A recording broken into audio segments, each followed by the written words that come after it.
You just finished Route A of NieR Automata and now you're back at the home screen. If you go back to your previous save file, you'll find that the game continues. This time you play as NieR through the same events as experienced in Route A, but with some twists. One thing to note is that since a lot of the main story has been seen in Route A, there isn't as much that we haven't seen. That isn't to say there isn't as much to analyze though. Actually, I'd say there might be as much in this video. For one, we now have the ability to look into things we experienced before but with a new understanding alongside NieR.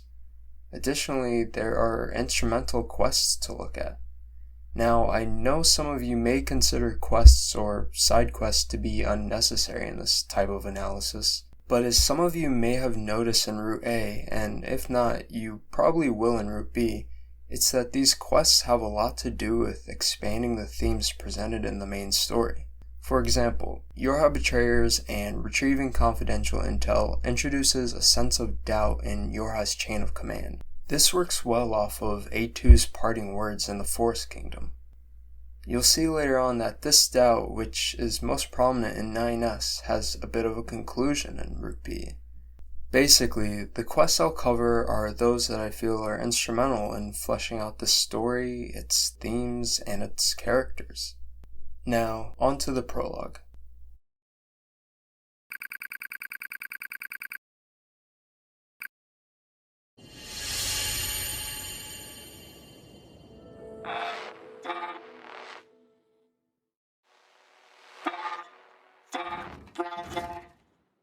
Upon reloading your save file, you're introduced to a machine who's trying to wake up his big brother.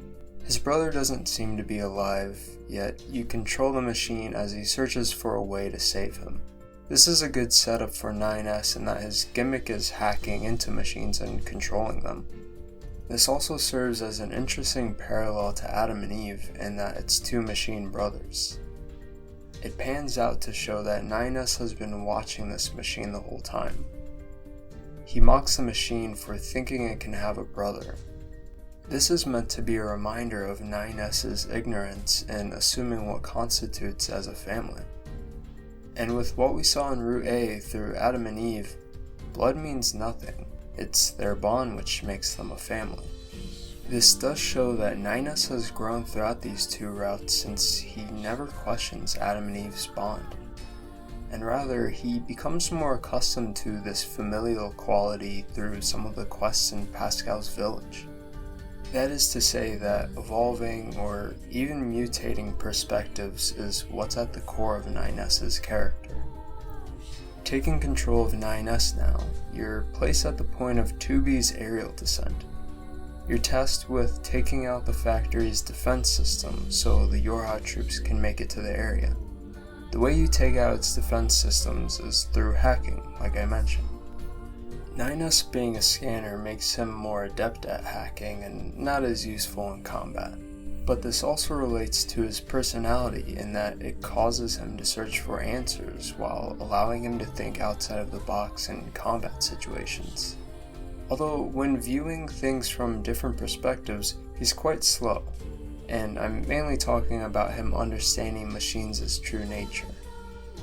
Going through the same scenario as in the first playthrough, the majority of what you see on NieR's side is just bullet hell sections. Though during the Goliath fight, when NieR gets knocked out, you're sent to his memory space which contains all his functions. A majority of the new story elements take place in this area or ones like it. After NieR wakes up and talks to 2B, you take control of Pod 153, who you use to take out the machines trying to attack NieR. Your perspective is behind 153, which makes you feel as though you're playing as them and they're not being controlled by NieR. This is a step forward in connecting you with the pods and reminding you of how they're meant to protect our characters. After the black box explosion, you head to 2B's room for maintenance.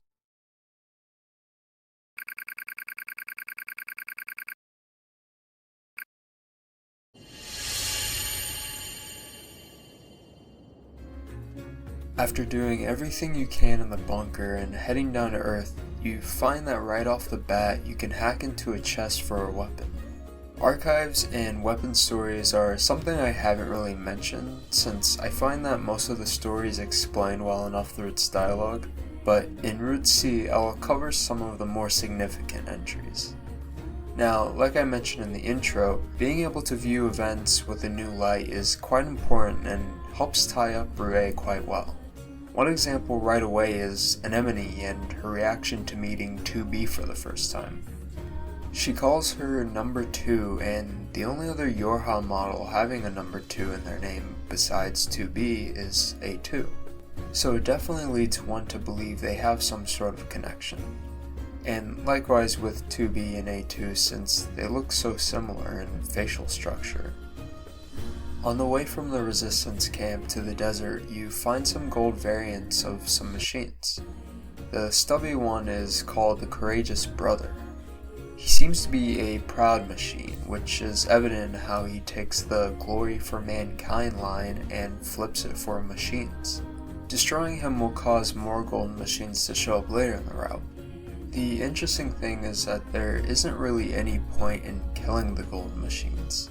They don't give anything that amazing and they aren't a part of any trophy, but it's the fact that there isn't any purpose in killing them which speaks volumes. We, the player, and 2B and 9S are perpetuating this cycle of war. It relates to many of the combat situations in that we and our protagonists have the choice to not fight.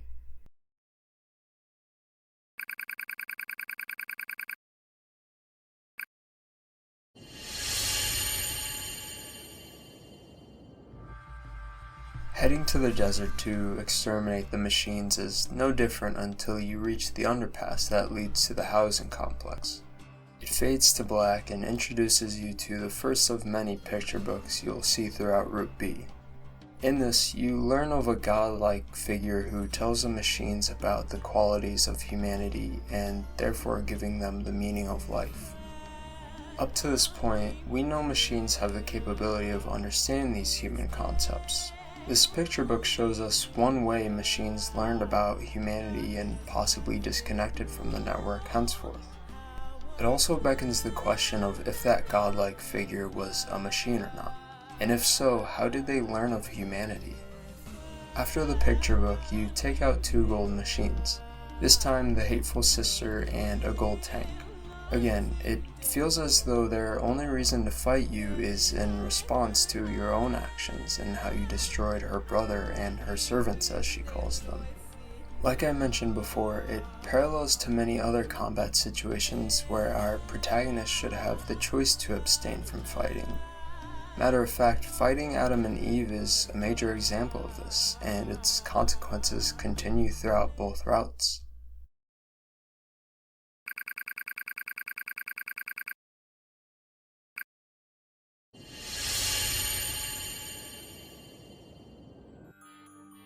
After the desert and making your way to the amusement park, you're brought to a cutscene with Pod 042 and 153 talking to each other in an unknown location. They mention something about how they should exchange data regularly, and it doesn't seem all that important. It feels almost like a narrator in a play in the way they stop you abruptly and interject with a bit of information that will matter for later. Also, there's another picture book here. In this, it goes over what the machines called their treasures. This connects to the last picture book in that these treasures are the concepts humanity developed. The importance of the saying, "they had a different shape," shows the diversity that sprung from them adopting these qualities of humanity. Skipping to the Simone fight, you find that her character is fleshed out a bit more at the end of the battle.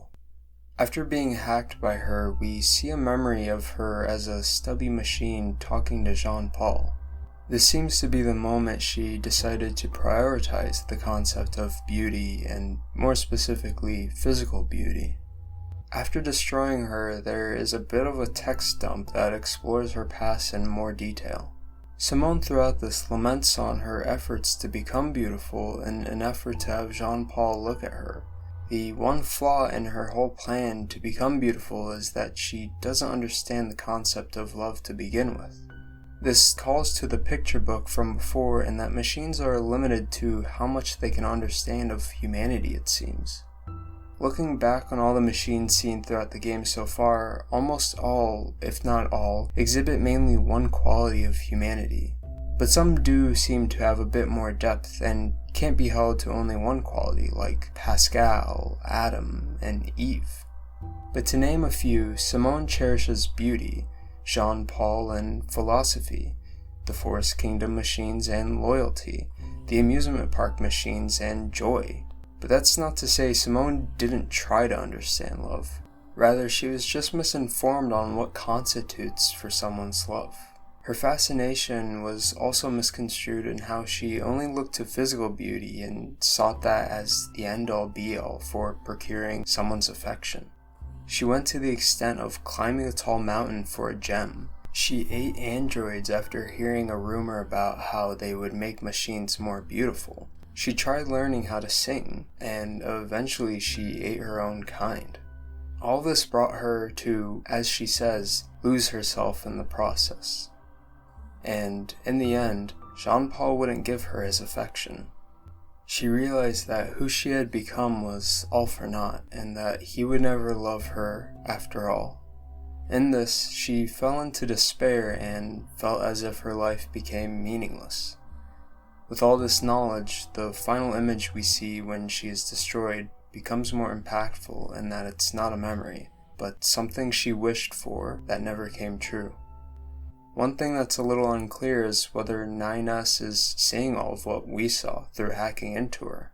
I think you can argue either case since some things in the intel section aren't apparent to the characters like weapon stories, I'm pretty sure. And well, given how ignorant 9S is in the first half of Route A and B, seeing Simone's memory data could definitely be the cause for him questioning their nature after.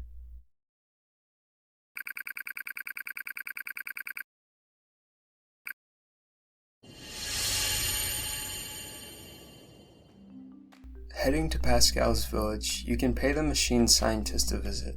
You can do his quest, which involves giving him a ton of cash, which leads to him making a rocket and landing on Mars instead of the moon. One of the items you can buy from him though is an alien mask. You know, like the aliens. So anyways, you keep going and out of nowhere it flashes to white. As you rub your eyes from the sun flash, you see two naked babies, Adam and Eve. Well, maybe they're not entirely naked. They have underwear on, or maybe they're diapers. Who cares? The topic today at their long table meeting is their garments, since Eve doesn't understand why they have to wear them. He also doesn't understand why they're eating plant matter. All of this is because Adam wants both of them to adopt customs of humanity. All the while, Eve doesn't really care for adopting aspects of humanity. But since Adam is interested in it, he is too. He asks Adam if they can play, which further reinforces that notion that they're just kids learning about the world around them and what they enjoy in life. All this just makes you feel even worse for killing them. After the Goliath invasion, a ton of new quests become available. In the city ruins, there are 3 quests that all operate similarly. Robo Dojo is about Father Servo and his aim to improve himself in terms of combat while also training you. He's interested in combat, but it's not the malicious kind per se. He simply seeks an opponent who's worthy enough to match his strength in battle. You build him up until he reaches peak strength, and after you beat him, he self-destructs, knowing he found a worthy opponent. Similarly, with Speedstar, you race a machine and in the end they self-destruct after feeling as though they can't challenge you and your speed anymore. To them, their journey of becoming the fastest machine had ended there. And likewise to Father Servo, they felt content knowing that they had lived out their life following their passion. It's quite sad though that they had no will beyond their aim in life and they couldn't look to any other. Perhaps this is the tragedy of their own limitations in understanding humanity. Lastly, the parade escort involves you serving as a guard to a parade of machines from the amusement park. The machine you talk to initially seems really confident in their beliefs and wanting to spread joy. But in the end, they ask you, "Do you think us fools?" This carries over for when you talk to them later. You can tell that the question was a signifier for them beginning to doubt their own beliefs. Faced with the harsh reality of the world and that most machines are at war with the androids, they'd be treated as outcasts and would be killed for it by other machines. This machine is pushed into abandoning their own meaning in life due to the overwhelming conflict in the world. But in the end, these quests show you how unique these machines can be. Heading to fight Adam and Eve, the only difference in the fight is that you fight Adam. But as Adam and Eve fade away, there's something quite odd. There's what looks like a hologram of a girl just standing there.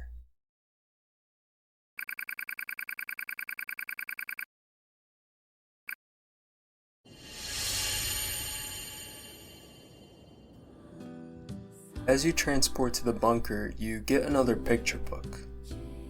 There's a single machine who holds a knife in their hand as the narrator repeats how they killed their mother and father, and after doing so, they experience the joy of growing up, but also the agony of being alone.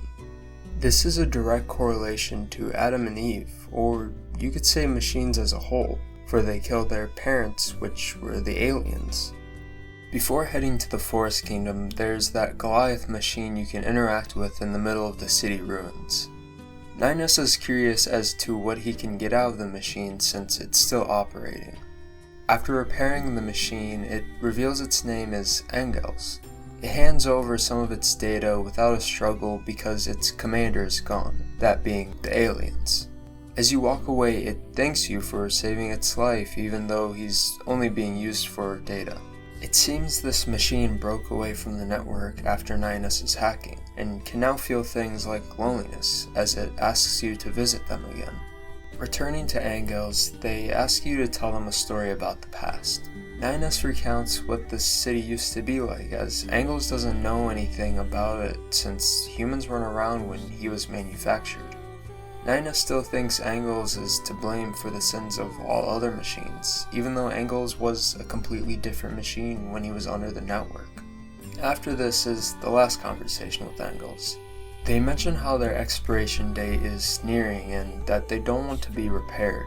Engels then brings up the concept of sin, which they stated to not understand, but now they understand what they've done to the androids is right to be classified as a sin. And for this, they believe they must atone for it by giving their life.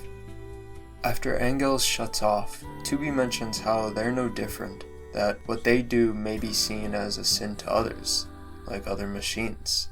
Tubi's awareness of the effect androids have on continuing this cycle of war makes sense, and that both parties are both guilty but also victims. This is also an early moment of Tubi breaking character in a way that she shows herself to understand how machines feel. And of course, in the end we see her fully acknowledge them. But regardless, she's a combat model, and it's her duty to rid hostile machines of this planet so humanity can return safely. In that same area, specifically inside the first building you start in at the beginning of the game, there's a resistance android. She tells you that after the blast in the city ruins, her circuits were messed up and her friend died. She has this pod of hers that she thinks captured her final moments. What's shown is a person in a red hood killing her friend. Outraged by this, the android tries to go leave to go after the killer, so NieR tells her that the killer might be watching her, and so we're gonna go find out what happened ourselves. After a bit of a wild goose chase, you're led to Jackass in the desert who tells you that she bought the hood off of a red-headed android who desperately wanted her to buy it. At this point, it becomes pretty clear that the android we're helping had something to do with their friend's death. Upon telling the android, she begs us to look into the pod to find more since she needs to know if she really did kill her friend. After hacking in, there's a picture of her standing over her friend's dead body. This causes her memories to flood in, and she remembers she's a Yorha Type E model, meaning the executioner model. She tells how her role is to go undercover and kill deserters and traitors, and how this led to her having to kill her own friend. She's killed many friends, lovers, and comrades, and many times she's erased her memories like this time. Now with her memories coming back to her, she starts to become a little unhinged. Linus walks away with this being his first time ever hearing about an executioner model. He asks 2B if she ever heard of one, and she doesn't really give a clear answer. Now I know that wasn't a whole lot of analyzing, but this quest has much more to uncover in Route C. Making your way back to the Forest Kingdom, there's a flashback this time around. In it, there's a big machine who describes the forest as a hell for machines due to its climate. Because of this, he decided to declare their independence, or disconnect from the network, and call this place their kingdom. The other machines find this confusing, and so the best way the big machine can put it is that it's a big house where people can live together as a family. Just like other revisits, this one really makes you look at this place as a kingdom, yes, but with the intention of it being a family as a sort of way to get out of the hellish environment and state of conflict with the androids. The next flashback that occurs shows the big machine, who the others now call their king, dead. With him gone, the machines are all experiencing some sort of sorrow. But remembering their role as knights that their king gave to them, they implanted their king's memories into a baby machine, the same machine A2 kills in the royal chamber. Their goal from there on was to protect the young king and wait for him to grow into the previous king. The unfortunate part is that machines don't have the capability to physically grow like that. This is shown in the last flashback that takes place only 4 hours before 9S and 2B's arrival. This flashback gives us the best insight as to how this kingdom has changed. The problem these machines face is that compared to their king, they lack the intelligence he had. That's why the only thing they can really do is what was included in their role of knights, that being to protect the king. Due to this, it turned into a case where they couldn't risk having anyone near the Forest Kingdom while their new king was supposed to be growing. That's why they were even plotting to take out Pascal's village since it was so close. It was all for the sake of protecting their king, their kingdom, or better, their family. It's unfortunate that without the king, these machines took their role a little too far. But at the same time, 2B and 9S matched their violence with their own as well. This is the role of Yorha, to take out hostile machines or machines in general. Both parties are exerting their role without a second thought.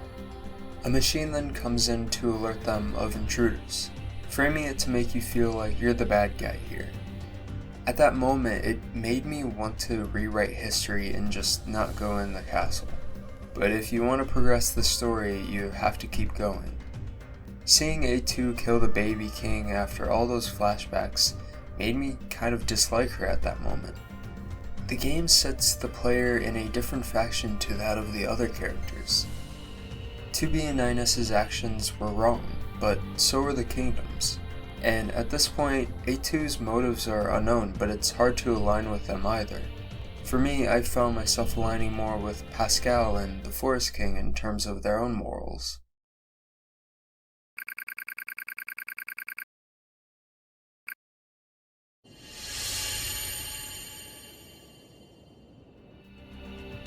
Before you talk to Pascal, there's another picture book, although at this point it kinda just reiterates what I've already said about the nature of the kingdom. Instead of going to Pascal's village, you can go to a sort of hidden area towards the center of the forest zone. Just as you're admiring this fine piece of architecture, a machine gallops on its noble steed, the boar. A fight ensues, and as the boar comes close to death, the machine will get in front of you and beg you to spare it and the other animals' lives. 9S asks why the machine has all these animals, and so it tells you of how it rescued an animal a long time ago and it kept following them. It doesn't know why it saved the animal, but from then on it kept rescuing injured animals and nursing them to health. So there is something from that picture book earlier that adds something to machines and androids as a whole. It's the idea that they don't understand why they do what they do. For machines, it seems very selective in that those who are told about these human attributes by other machines seem to adopt them without a second thought. But from then on, they don't understand why they did it. This then makes you wonder how machines like the Forest King understand all those human qualities. With androids, they seem to naturally adopt human activities without a second thought. Sometimes they will question it when there's no real advantage for them in doing so, like 2B being confused as to why 9S would want to take a bath. Skipping past the conversation with Pascal about A2, you can talk to him about his interest and information on the old world. The only archive that matters is the nuclear weapons one, since giving it to Pascal causes him to reject it. He then begins to wonder if being peaceful is actually dangerous for the village, since they have no means of defense if they get attacked.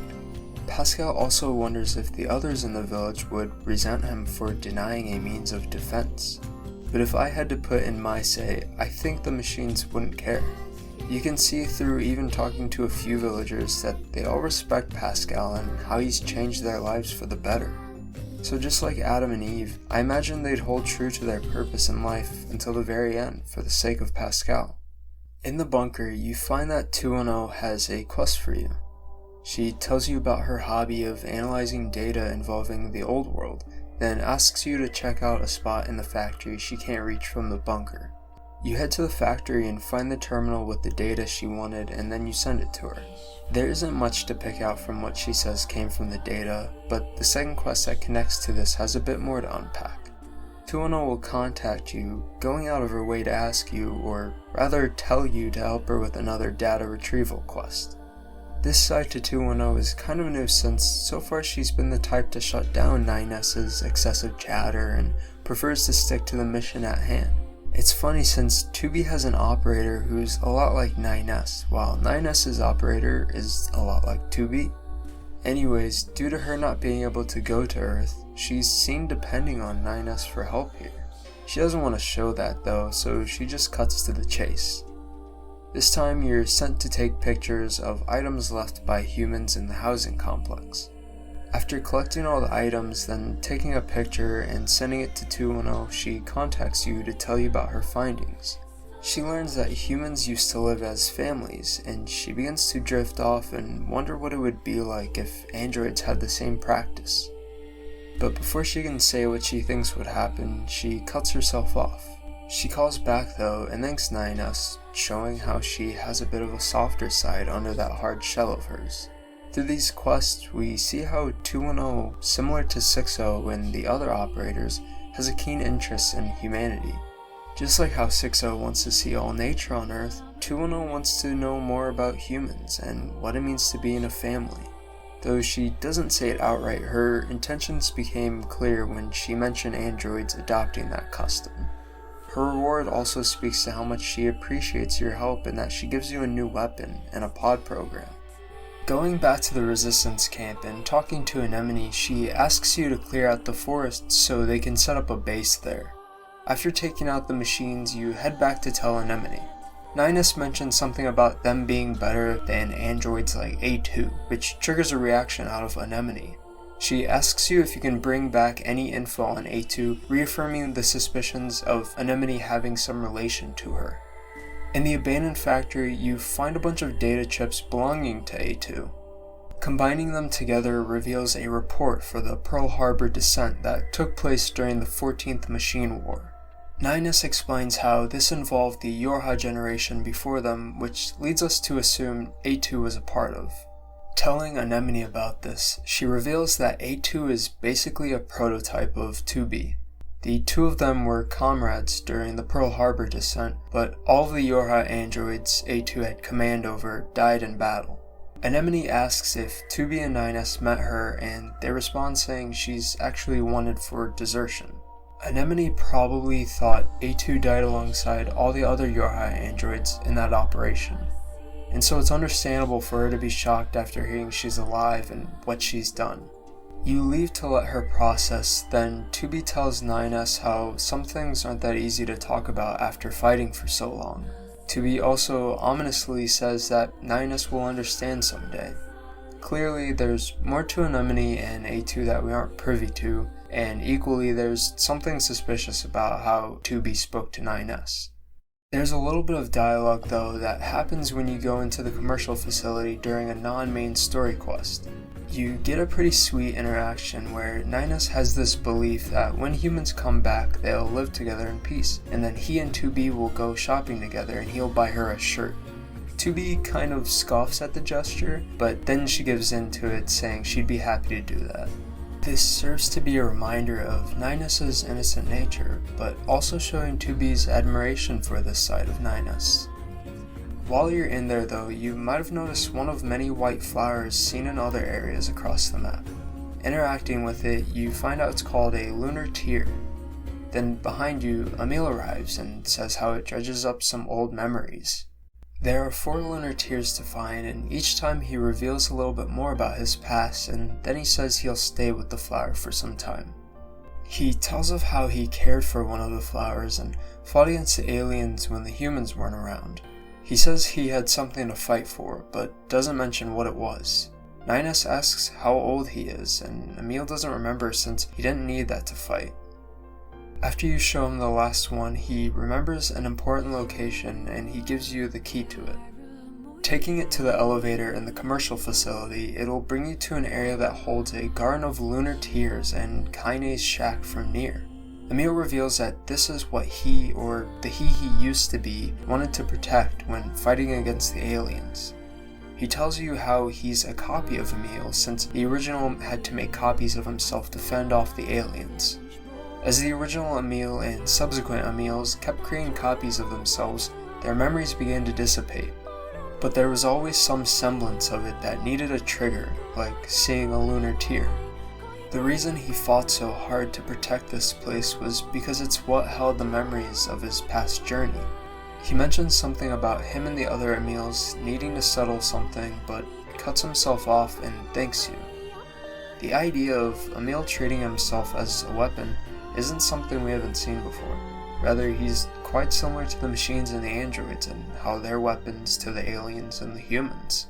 Seeing the extent his original self would go to protect this place just shows how important it is to have something to fight for, or something to push you forward in life. Making your way back to the Forest Kingdom gate, there's a weird talking machine. They are interested in the treasure that might be in the castle, so you go and investigate. You find a bunch of parts to create a key which gives you access to the giant door in the back of the castle. What awaits you is a pretty strong guard who's covered in moss. Their voice is pretty unintelligible, which is all to show that they've been here for quite some time. They're here to protect the king, just like all the other machines, but in this case it's the actual king. At his corpse lies a letter. The Forest King, named Ernst, was the first of the forest machines to awaken his own will and disconnect from the network. After doing so, it passed along its parts to its subjects so that they would awaken their own. Due to him being so kind, he eventually gave too much of himself away and died. The vassals that live on sought to create a kingdom of eternal peace as their king now lives on through its citizens, figuratively and literally. It just makes this whole situation even more heartbreaking. Not only have they lost what gave them their reason to live in the baby king, but you practically killed them all, and in a way destroyed the last semblance of their king. But the letter does mention a chip that contains their combined parts, so it may not be the best conclusion for them, but they all follow their ambition till the very end. When you bring this information to the weird talking machine, they mock the king and his entire kingdom for their practices and thanks you for killing them all, saying they had it coming. To see someone mock them for just wanting to find some meaning in life, it's ugly. In the end, if there are machines who adopt the positive sides of humanity, there are surely those who adopt the negative ones. Well, now that that's done, let's head to the flooded city. Immediately, you see a golden machine that's zipping and zooming across the area. This is the last golden machine that seeks revenge. Out of all of them, it definitely has the most to say. It tells you to finish it off and that it doesn't matter if it could avenge its family since it was planning to die anyways. The implication is that they feel they have no reason to live now that you took their family away. It yells at 2B and 9S asking how long will they torment machines, and then calls them monsters. Before it self-destructs, it takes that phrase from Yorha and flips it in a way that makes you look like the bad guy. Now the golden machines are gone. We went out of our way to satiate our curiosity, and we ended up becoming the monsters in the eyes of these machines. Again, this all calls back to the idea that our unplayable characters aren't absolved from the idea that what they do could be considered as a sin to some. The fight with the Goliath in the ocean isn't all that different besides getting to see 9S take the missile and launch it into its mouth. But after the scene with the commander, we get another picture book. The machine in the ocean had too much strength, and it was because of that strength that everyone shunned them. It was left at the bottom of the ocean alone as it called to its mother. The only reason it came to land was so that it wouldn't feel alone. Perhaps it couldn't control itself when attacking others. And who knows, maybe those noises that emanated from the Goliath were the sounds of it trying to reason with the androids.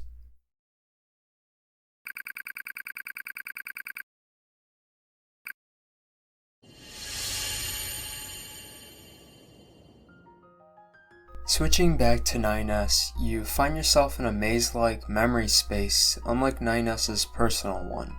You go throughout the maze accessing more information.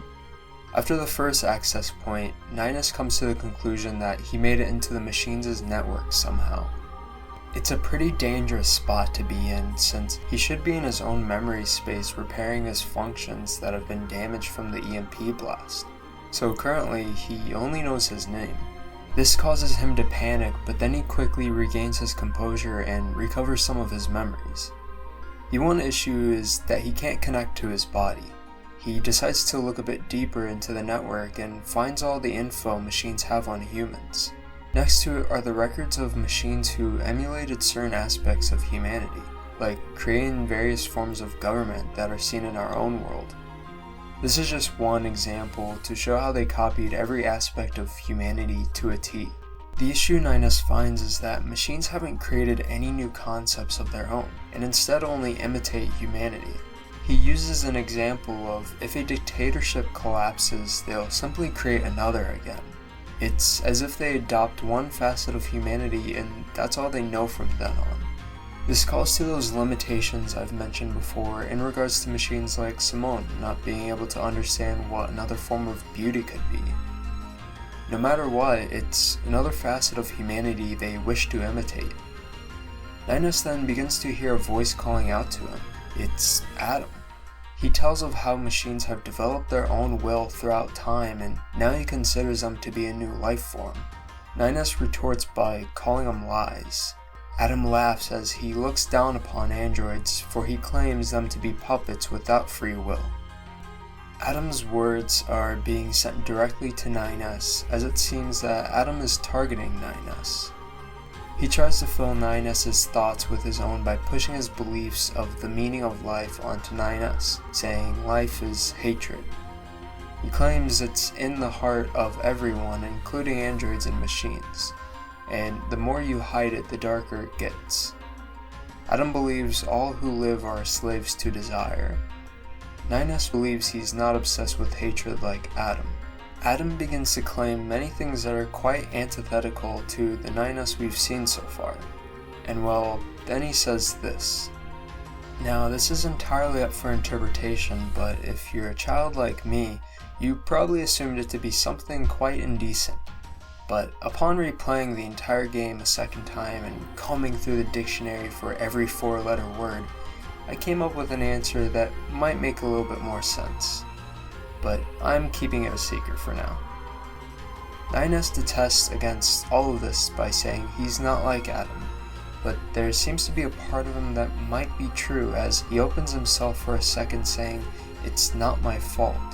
Finding his mental state spiraling out of control, he connects to his body somehow. But before that, there's a picture book. It calls back to the one about treasures, but this time it hones in on one who treasures hate. Obviously, this is Adam. And well, the thing is, does Adam really hate anything?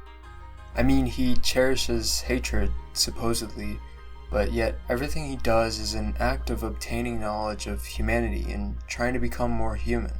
If I had to slightly revise what he cherishes, I'd say it's conflict. He uses conflict to obtain whatever he desires. Whether it's him kidnapping NieR and holding him hostage, then fighting 2B till she kills him, or it's his original aim to dissect humans. All of it goes to show that conflict is what he cherishes from humanity. And well, you could even say hatred falls under the umbrella of conflict. Eve as well could be seen as a spawn of his conflict. Like I pointed out before in Route A, they're both like children, and Adam was like a kid being bullied for no reason besides prejudice on the androids' side. Then all that bottled up anger resulted in Eve. Anyways, 2B kills Adam. She goes to pick up NieR just like before. But after seeing Adam succeeding and messing with NieR's head, the feel of the scene changes from pure relief that he's safe to unease over whether NieR is also hiding something from 2B and us.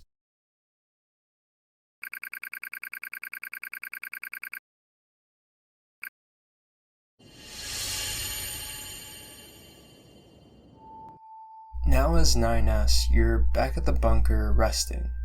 While in bed, you perform a data overhaul just like when he was knocked out in the prologue. But just when you're about to finish, there's a glitch. NieR tells Pod 153 to hold 2B's data sync as well so he can investigate. A port to the server opens up for you to find what caused that noise. While in there, you find a record on the Council of Humanity's lunar server shipping records. For some reason, there have been shipments of nothing and only 2 shipments with things like water and materials. If you remember on the bridge to Pascal's village when 2B asked about the shipments, NieR told that they were for supplying the humans on the moon. Well, obviously there's something else to it since they've hardly sent any supplies to them. Another one you get is the Yorha body storage records. Now, I'll be upfront and say this is probably the most obscure piece of data in the game in that it's never mentioned again and there isn't much to analyze without getting into assumptions. I can at least say that it says lost next to 11B, so that could mean lost is what they put next to androids who have deserted or betrayed Yorha. But even still, there isn't anything to back that up, and that's the most concrete take I've derived from this archive. After that is the last one, which 153 tells NieR that they aren't authorized to access it, and NieR just brushes it off like he didn't hear her. You're immediately greeted to an attack barrier, showing how this data is far more important than the last ones. The immediate trigger that something is off in this archive is the fact that the Council of Humanity is under the administration section as a development department. Why it's under there is strange since it should be separate because it was formed before Yorha, right? Well, NieR looks through it and it says the Council of Humanity was formed by Yorha. Just then, it glitches to black. A voice can be heard. It sounds like a distorted NieR speaking. He mentions something about heaven, which connects to the machines you deal with in the factory on the second visit. But we'll come back to that in a sec. Right after, NieR gets paranoid and leaves the server after hearing a backup request from 2B. NieR heads to a terminal which he uses to link himself to a machine in the factory. After taking control over many machines throughout the factory, he finds himself meeting 2B at an elevator. Then, after hacking your way throughout the factory, 2B takes out the Goliath-class enemy at the end. Just before NieR disconnects from the factory network, we get shots of the aftermath in the factory with NieR narrating more clearly. He recites the same sayings he spoke before, but now he finishes them. Like I mentioned before, this is of course referring to the religious group of machines in the factory. To pick apart the sayings though, it seems to come from the perspective of the machines, since it mentions wanting to be released from their yoke of iron, but also there's the fact that it mentions a prophet. If we recall the Spirit of Fire picture book, there are parallels to the other prophet in that they're both bringing specific aspects of humanity to the machines, which in this case, this prophet brings religion. These machines in the factory learned of religion and sought out heaven, for it was depicted as a place where they could be released of their pain and suffering. An archive can be found later that goes over who their leader was. The machine understood that there was more to life than this, and it believed that through dying, they would become gods and reach heaven. Now, how can NieR see all this? Well, this stems from his incident with Adam. He already entered the machine network, and so it seems that some of that data still lingers within him. We already know how similar machines and androids are, and we know NieR is done recovering physically, but it's clear he still has some ties to their network that can't be completely severed. Perhaps this is also due to being a scanner in general, since they deal with hacking into machines. And it would also make sense of the picture books, and that there is something running throughout NieR's data. Either way, it works in tandem with his nature, since we've seen him try to ignore the human side of machines. Well, now that NieR is out of the terminal, the commander contacts him telling him to come back to command. A little odd, but you head there anyways.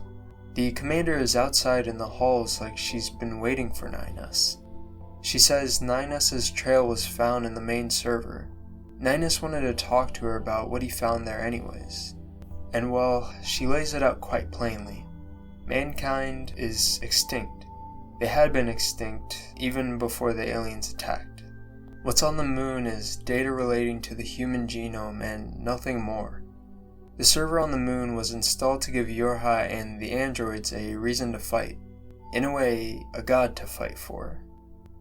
Well, NieR is left in shock, and the commander gives him a chip with data and won't say why she's just handing it over to him. She poses the question of, what path will you take? It's up to you to decide. And well, as of now, it's hard to gauge what this relates to. Perhaps she means telling 2B or not telling 2B? Well, that could be, but I think she's speaking in the grand scheme of this war. I mean, this comes at a great shock since our characters, and well, all the androids' motivation to some extent, hinges on the idea of taking Earth back for humanity. So what do you do now when the humans you've been fighting for have been gone this entire time? Do you just run away and stop fighting? Or do you keep fighting and perpetuate this cycle of war? These are the questions NieR has to face.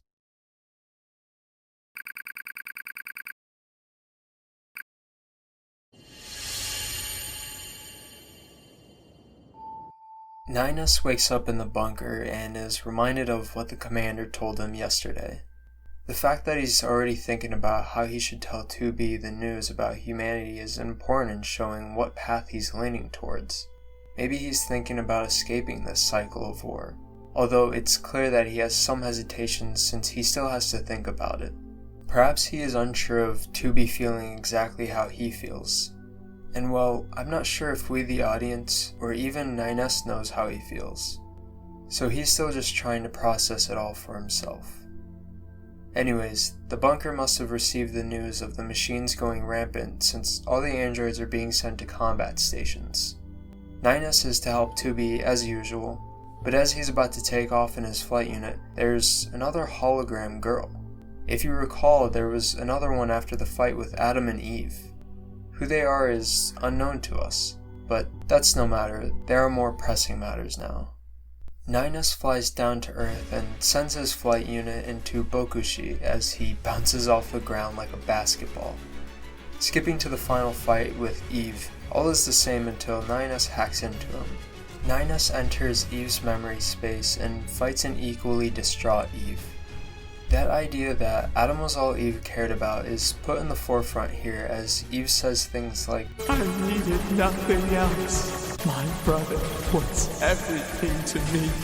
My life was contained in our moments. It's apparent at this point that NieR has gone too far and he is slowly becoming corrupted.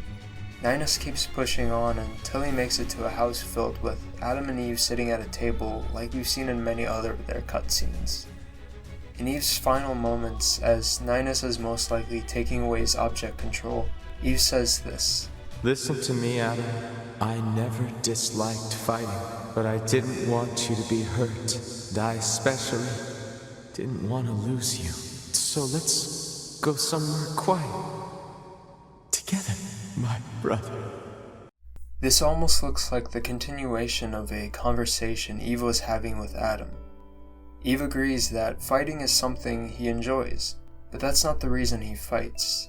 He fights for Adam, but as he says, he just wanted to go somewhere quiet with his brother where they could live in peace. And well, you could say he still does. This all-out attack could be seen as Eve giving himself up and putting his life on the line alongside the rest of the world. Maybe Eve intends to die either way so he can be with his brother. Maybe that's what he means by going somewhere quiet. And as we know, that is his fate. He as well gets what he wanted through death. Both brothers do, but they never had to. They were forced into this world with no one else but themselves. It's a truly tragic ending for both of them. As Ninus becomes corrupted and 2B strangles him to death, the two hologram girls reveal themselves again. These two set up what will be the climax of this story in Route C.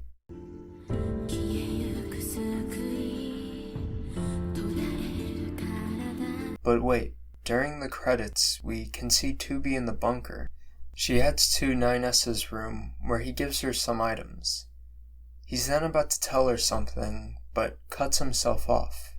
It seems he still can't muster the courage to tell her about humanity. 2B then heads to her room to prepare for the final battle.